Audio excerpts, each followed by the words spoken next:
So again, welcome. Good morning. Glad y'all are here and really excited to share with you what this is the fourth part in the goal setting piece. And we're going to focus on time management today. It's a beautiful day out here in Middle Tennessee. The sun's out. The birds are singing. I got to do my prayer walk this morning. God gave me some divine download, so I'm going to bring it. So I hope y'all are ready. So let me share my screen. Okay, here we go. So for the last few weeks, we talked about 12-week year goals. We talked about disciplined daily habits. Now we're going to talk a little bit more in detail about time management and what we've been going through this time. Okay, again, growth is a personal thing. Okay, it's a personal thing. If you don't spend time growing yourself, then nobody else is going to do it for you. Okay, and if you don't have personal growth and if you don't take time to grow yourself, then you can't give what you don't have. So ensure that you're making time to grow yourself. And some folks will say it's selfish, but it's not. Okay. I was thinking about doing kind of like a refresh from last week, but I'm not going to spend time on that because y'all can go back and see the videos on the TradeWise community YouTube channel as we go through here. Okay. And there it goes. So we're going to start on roadblocks and replenishment of time management, what I call PIEs. Okay, and I got this from a dear friend of mine, one of my best friends, Sam Donnelly.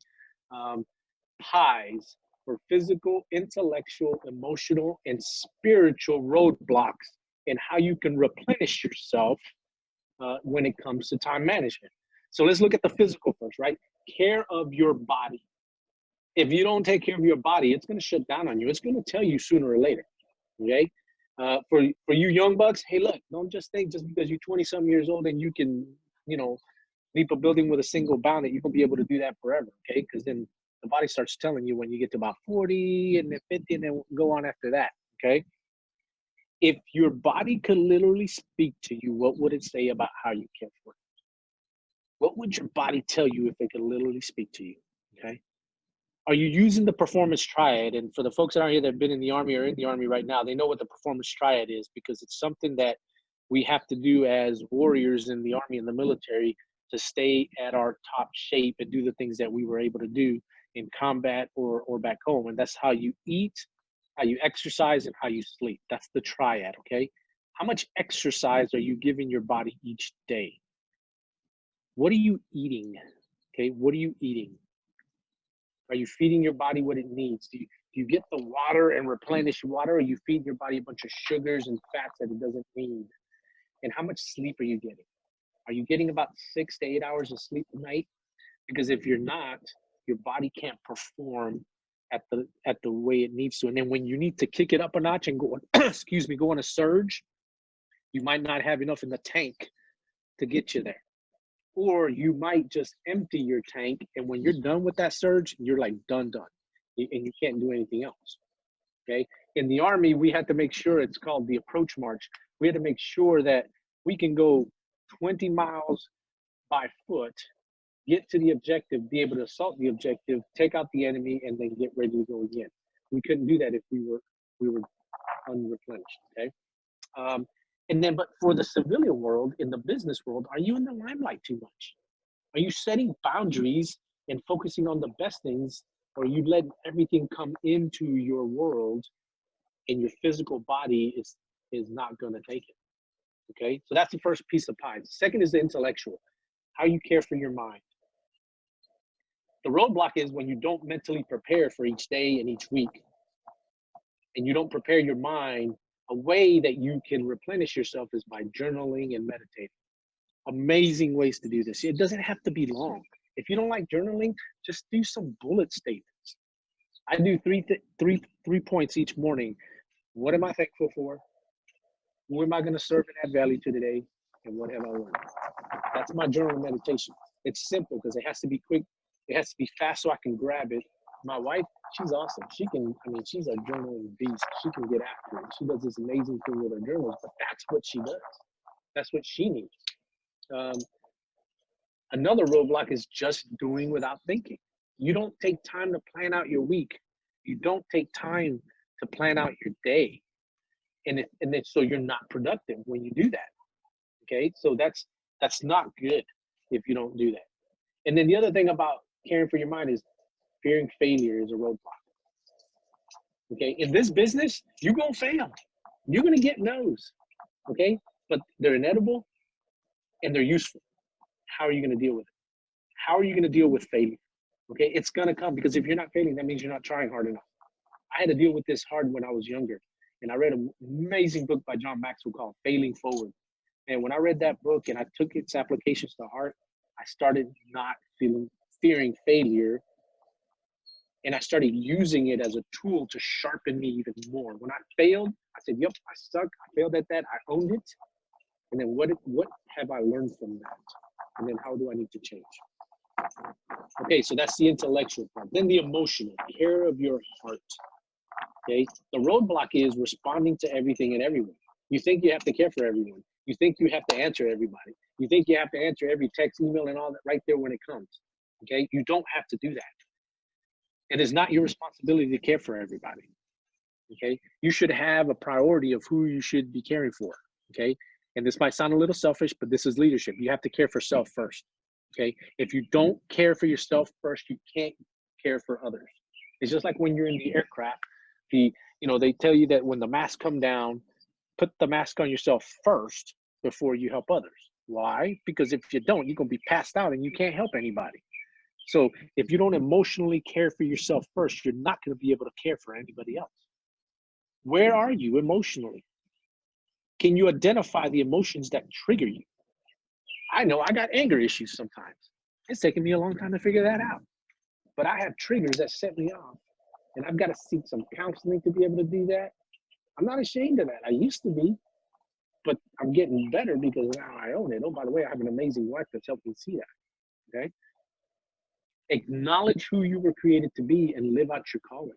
You were created for a purpose, for something specific. God gave you some amazing gifts, experiences, not to squander it, not to sit around and do nothing with it, but to put it to use for His glory. All right. And then the last thing is spiritual, care of your soul. What are the roadblocks? Who told you narrative? Right? If y'all look on the right side of the slide, you see a scripture there, Genesis 3:9-11. So just to give you a quick context, for those of you Christians, you know where this is. This is the fall. Okay, Adam and Eve have sinned. They've eaten of the fruit and of the tree of the fruit of knowledge of good and evil. And God comes into the garden and asks, where are you? Who told you that you were naked? Have you eaten from the tree that I commanded you not to eat from? God asked him 3 questions right there. Where are you? Spiritually, mentally, emotionally. He didn't really need to know where Adam was. Come on. The creator of the heavens and the earth, he didn't need to know where Adam was. He knew where he was. Who told you? What narrative are you listening to? Okay? What are you listening to? What are you putting in your ears? What are you letting your eyes see? What are you watching on TV? What music are you listening to? Those are roadblocks if you're not listening to the right things, or you're listening to narratives of people that want to bring you down and not lift you up. And then, have you eaten from the tree? He was really saying, what have you been eating? What did you eat, Adam and Eve? What are you eating? Like we talked about in your physical care of your body, you've got to take care of your mind, body, and soul. So how's your spirit? How do you recharge it, right? How do you seek that solitude? How do you study scripture, practice prayer, and find friends to help you out? Okay, that's the pies. Those are the roadblocks and the replenishments that'll keep you from amazing time management, effective time management. You have to do your own assessment of pies, okay? And just so you know, I'm going through these slides. I'll post these later on in the Telegram channel so everybody can get a copy of those, okay? But so you have the roadblocks, some ideas of how to replenish yourself in time management. Here's some tools and techniques that have helped me throughout the years. Again, you take what you like, you discard what you don't, and you make it your own, because you have to own your own type of tools and techniques, okay? But one of the tools I use is my planner, okay? Full Focus Planner, okay? This is insanely uber detailed. You have to be disciplined to use this thing. If you don't want to use this, that's okay. Use a Walmart planner. Okay? Do a daily plan. Whatever works for you, you need to use that. It could be digital, it could be manual, it could be a combination of both. I have my Microsoft Outlook on my phone. I have it on my laptop, and I have my hard copy. This is a sensitive item, man. I don't go anywhere without this thing, okay? Because this has everything I need in it. Calendars help you assess your time and manage your time. Just like a target, you can't hit a target you cannot see. You can't manage the time that you don't see. If you're just willy-nilly just doing stuff like, oh, I'll try to do it here, I'll try to do it there, you don't use calendars, you're not going to make the best use of your time. You have to redeem the time, work in the nooks and crannies. And look, for those of you that have full-time jobs, I want to hear it. I got a full-time job too. I got to work in the nooks and crannies. Okay, how bad do you want it? How disciplined are you going to be to build your business? Okay, and then mobile tools. Can you operate on the move? And the Army used to call this mission command on the move. I had to operate through expansive territories and miles without seeing my units, and I still had to communicate with them. Can you give a presentation on this phone? Can you do a Zoom presentation off this phone? Have you tried it? Can you go to the back office and show people off your phone while you're sitting down having coffee with them, or do you need a laptop? If you need a laptop, you need more work, because you should be able to do it from this mobile. And I'll tell you, the more things that are coming out from the company, you're going to be able to do that. So that last 2-minute video that just came out, amazing. But you got to be able to copy, paste, send it to folks, connect them, send this and that, have your messages ready. Can you do that from your mobile phones anywhere, anytime? Okay, and then some techniques that I've used over the years. Weeks versus days. If you manage your days, you're gonna keep getting run over by the day. You have to manage your weeks, okay? In Stephen Covey's 7 Habits of Highly Effective People, he talks about first things first. That's about managing weeks, not managing days. When you manage your weeks, you can shift things around and you can see things more holistically of where the holes are, where you have time, where there's friction and you've overlapped some things that you have to change. You can't do that if you're just looking at it a day at a time like this, a day at a time. No, step back, look a week at a time and manage your weeks versus your days. The 72-hour rule, okay? If you have something on your list to do and it stays on there for more than 72 hours, then you need to go through the 4 Ds. You either delete it, defer it, delegate it, or just do it, okay? Just like Art Williams said, just do it, okay? But if it's been under 72 hours, you need to ask yourself, is it really that important? Because if it's that important, why would you wait 72 hours to do it? Okay, so it's really on there. Most of the time, 72 hours, I don't do it. Gone. I can't really delegate much anymore because I don't have a staff anymore. When I was in the Army, I was a champ at this. I could delegate all day long now. Okay, but I can't anymore. So I either delete, defer, or I do it. Okay, and when I have to use the 72-hour rule, I really have to force myself and hold myself accountable and say, is that really important? Or am I just being lazy and not doing it? Right? And then how are you working each week? Marshall Goldsmith, who's huge in the executive coaching industry, wrote a book about 10 years ago called The Way We're Working Is Not Working. And in it, he chronicled the concept of the Altrudian sprint, 90-minute blast, okay? And what he did was he took, and I think I mentioned this to some folks before, but he did a study of concerto violinists, those that could just play the violin, and music teachers. And they studied their practice habits. Those that just had a talent, they would practice every now and then when they had time, when they felt like it. And they were good. They just had natural talent. But the natural talent only took them so much or so far.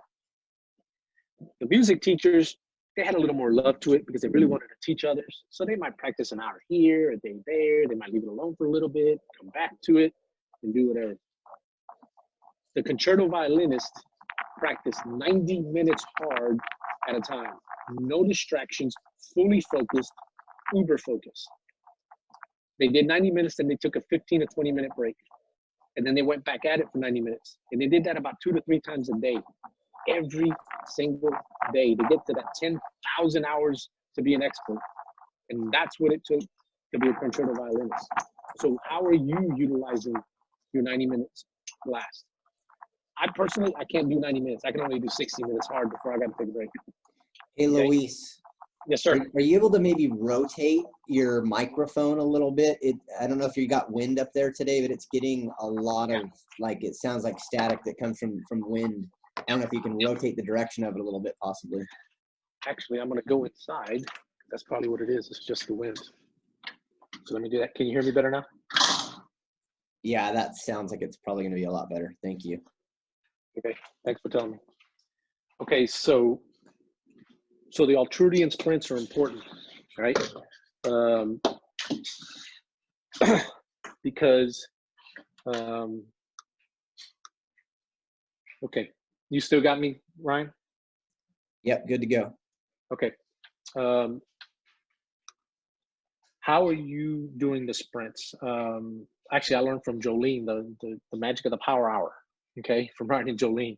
I take 8 to 9 o'clock in the mornings is my power hour, because if I have other coaching stuff for my full-time job, I've got to get after my prospecting early. And so I have to get on whatever I'm going to do that day. And I take that power hour and I go 60 minutes hard and I just knock it out. I know my numbers. I know what I have to hit. I know what I have to get after. And I'll show you a little bit more about that more in a more detailed sense. And then the rules of where I need to be for my time management. Okay, important versus urgent. I learned from a boss a long time ago, Mark Blum, what he taught me about important versus urgent when I was a captain in the Army. He had 3 rules that I still follow today of where I need to be. 1, if it's a first. If it's a first-time event, then that's where I need to be. Rule number 2, if it's important to someone who's important to me, that's where I need to be. And rule number 3, if me being there is going to make a difference, that's where I need to be. Okay, those are my rules of where I need to be and where I focus my time, because there's going to be a lot of things competing for your time and saying, okay, what do I need to be? But I need to do this. I need to do that. Well, I use the rule of 3. Like this week coming up, I'm going to hustle hard for the first part of the week, because the second part of the week, I'm going to be at my son's wedding. And that's where I'm going to be fully focused. It's a first. It's my oldest son getting married, right? It's important to someone who's important to me. And me being there is going to be a difference. And I have to fully be there, totally focused on that event for that day. Okay, so that's the time management. Now, let's look at a calendar a way. Okay, now don't get all crazy when you see my calendar. Okay, because I am uber focused on time management.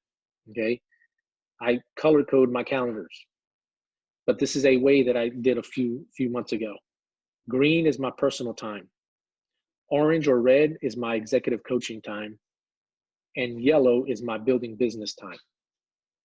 Okay, but you see that I find time to do the things that are most important. Okay, I find my morning time to replenish my soul and my emotions. I find time for intellectual stuff, which is my coaching stuff. And I find time to build the business in the nooks and crannies, whether it's Zooms, whether it's calls, whatever it's, I have to manage my calendar tight. And this wasn't a tight week. When it's a tight week, I mean, every nook and cranny is full back to back. And I have to make sure I have time to replenish myself. One thing I've started doing is I take lunch and I just replenish myself, spend time with my family, get a break, get some water, get some food, make sure that I still have fuel for the afternoon. Next one I'll show you is more of a different look, where I have more coaching for my full-time job in my executive coaching business, because it takes more time. And so because it takes more time, I have to be more focused on where I build the business. So if you see the oranges and the reds, okay, that's all coaching that I had to do this week. So it was a heavy coaching week. You still see the greens. I still do my PT. I still do my spiritual stuff and replenish myself, but I still find time to build the business, make calls, get on Zooms, spend time with my family. Okay, and this is really only from 7 to 5. Okay, I get up at 4:30, so that's when I do most of my self-care, from 4:30 to about 8 o'clock. And then after 5, I spend most of the time with my family. Sometimes I get, like on Mondays, I'll get on a Zoom call for Money Mondays, and obviously this morning for Saturday. Okay, so today starts sprint number 1, like we talked about before. I'm about to show you and break down a way for sprint number 1 if you haven't started planning it already. You do it. Now, I just saw in the chat somebody asked if I plan the ideal week. Yes, I do have a matrix for the ideal week. If you like that, just let me know, and I'll send you a sample matrix for your ideal week. And what the ideal week is, hey, how do I block my time out so I have a plan before I actually get in doing the detailed stuff? So thanks for asking on that. Okay, so this is a way. So my goal for the next 21-day sprint, okay, is I want to help 2 of my teammates achieve visionary rank. Okay, those 2 teammates are Richard and Devin. Why? Well, my leg 1, I'm good, right? Thanks for those, like, you know, Al Franklin, Sean Mayberry, Oliver, you guys are rocking it out on leg 1. So I'm good on leg 1. Leg 2, got guys like Jim Webb, Greg Adair. Really appreciate y'all helping out there. My leg 3, that's where Richard and Devin are, okay? Richard needs 2 to get to visionary, and Devin needs 3. So that's a total of 5. Now, team weekly targets, okay? This isn't about me, Lone Ranger, doing this on my own, okay? So pay attention to this. It's about the team. Leverage. So what does that take to get the team to get 5 personals, 2 for Richard and 3 for Devin? Okay, well, it's going to take 2 weekly customers. It's going to take 750 connections on social media or text. You're like, oh my gosh, that's a lot. Yeah, but not for the team, it's not. That's 750 between 3 people on a team. 75 follow-ups each week. 36 calls or 6 Zooms or 6 prospects on Zooms. Okay, that's the team effort that is required, because at the end, at the bottom, you see there, after 21 days, the goal is to have 5 personals enroll. We will have sent 2,250 messages to connect, 225 follow-ups, and oh, by the way, the fortune is in the follow-up. 110 calls made, meaning we're talking about the business. These aren't, hey, how you been calls. It's no kidding, 110 calls that we say, here's what we have to offer. Here's an opportunity we want to share with you. And between 18 to 20 Zooms presented with folks on there, okay? So what does that look like on the calendar, right? So you'll see it pop up here in just a sec. I kind of put this calendar up there before. I've been planning for this 21-day sprint, like I mentioned, about the 1st, 2nd, and 3rd Zoom sessions. And the sprints are starting this week. This is my personal commitment to Richard and Devin. Here's what I'm going to do each day. I'm going to 50 connect messages, 10 follow-ups, 3 calls, and we've already got some Zooms that are starting. Okay, why? Because I sent out the intent to them. I sent them the guidance and the expectations on an email yesterday, and Monday morning or Monday afternoon, we're going to get on Monday morning, I think we decided 8:40. We're going to get on a call to make sure everybody's straight and everybody understands, okay, here's the commitment, here's what we're going to do. And at the end of the week, we're going to have a weekly accountability meeting. Okay, it's not going to be on the 30th. It's just there because that's my son's wedding. But we're going to take account. And it starts with me. I'm the leader. Starts with me. I'm going to do that. Okay. And I'm going to say, this is what I'm going to do. And at the end of that week, I'm going to say, here's what I've done. Here's what I've done to help you achieve your visionary rank. Okay. And what else do you need help with? So what are the tools and techniques that we need, right? What are the tools and techniques that we need? Well, to achieve that, there's some tools and techniques that I've already talked about, but here's what mine looks like. Okay, I have to use my Microsoft Outlook calendar first. This is my calendar for the current week, and this is what it already looks like. The greens are my personal. I told you my son's wedding is this week, so I got to hustle hard the beginning of the week, because for the rest of the week, I'm going to be focused on them. The oranges are my coaching sessions. I'm certifying 4 new coaches for my company, so Tuesday's out. Not totally, I just got to work in the nooks and crannies, okay? But I at least have an idea of where do I need to fit my time in to get and meet the commitments that I said I was going to meet. The next piece is, well, I'm going to focus on LinkedIn, okay? Based on what Ryan taught us on Tuesday, holy cow, let me tell you, if you're not putting that to good use,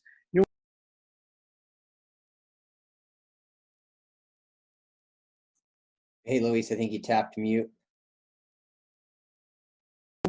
I did, sorry. There you go. My bad. So LinkedIn is my focus, okay? I'm gonna focus on LinkedIn for all the connections. Every day I've been doing 50 to 80 connects. After I get those connects, if they connect back with me, then I follow up with them with a specific message. And then if they're interested, then I set up a call, okay? And then what does that take? Okay, well, I use Calendly to set up my personal calls. This is for my next week already. I already have 4 calls and 1 Zoom session already set up for next week based on the connections I was making last week. Okay. So it's just a matter of just keep at it, but this is a way and what it looks like based on what I've been teaching on for the last couple of weeks. And then the last piece is the accountability piece. Hey, my strategy closet is ready. This is the chart that I use in my closet, in my office, that I'm going to track for accountability, the 21-day sprint. For 25th to 30 May, we got to get 750 connections, 75 follow-ups, 36 calls, and 6 Zooms. So what does that mean between me, Richard, and Devin? Well, mine is on the top right, 250 contacts by day, 25 each one, so I can mark them off, the follow-ups, the calls, the Zooms. And then I'm going to be tracking Richard and Devin's as they send them to me.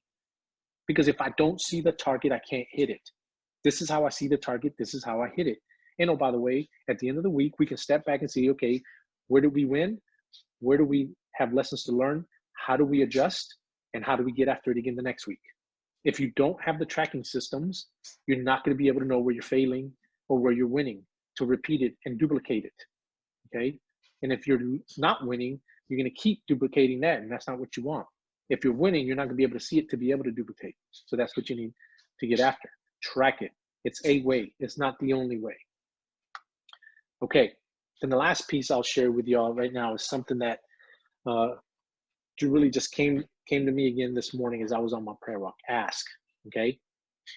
Now, most of y'all know me. I'm unapologetically Christian, and I'm going to just share something with y'all right now that was just on my heart. Okay. Ask, seek, and knock. Okay. It's Matthew 7, 7, and 8. Asking you shall receive, seeking you shall find, knocking it shall be open unto you. Okay. If you're not asking God for help in this, you're not going to get it. You have not because you don't ask. Okay. Ask him to bless you. Ask him to give you the words. Ask him to bring you the people. Ask him to bless the people and not be about you. The next thing you need to ask is your upline. Don't be a lone ranger and ask for help. Ask your upline, seek your upline, knock on their Zoom doors and their phone doors, and let them help you. Let them help you. And then your peers, your teammates, ask them, hey, what's working for you? Hey, here, let me tell you what's working for me. Yeah, let's do this together, right? Seek them out. What are you doing? Hey, can I get on that Zoom with you so I can hear how you do it? Absolutely. Yeah, come on. Al Franklin's awesome about that. It's like, yeah, get on. Come on, let's go. Why? Because I want to learn from that man. He's awesome at what he does. I want to learn from him, right? I listened to Ryan yesterday do a detailed technical, presentation on a live account. That was awesome. I learned something from that because I hadn't seen some of those features in my FX book. I learned. And then knock. Go ask them. Go find them. Go find your peers. Okay? Do the fellowship together as a pack, not as lone rangers. And then for those of you who have customers and teams, ask them what you can do. What are their dreams and aspirations? Do you know their why? Have you done the why exercise with them? If not, why not? When are you going to do it? Seek them out, understand them. What are their future hopes and dreams? Can you help them achieve those future hopes and dreams? Because as a leader, it can never be about you. And then knock and just say, hey, how can I help you? How can I be of use to you this week? Where can I be of best use to you? Ask, seek, and knock. That is the great way to do it, from the top all the way down to the bottom. And that's a way for time management and getting rid of the roadblocks and replenishing yourself to make sure you're getting after it. Okay, so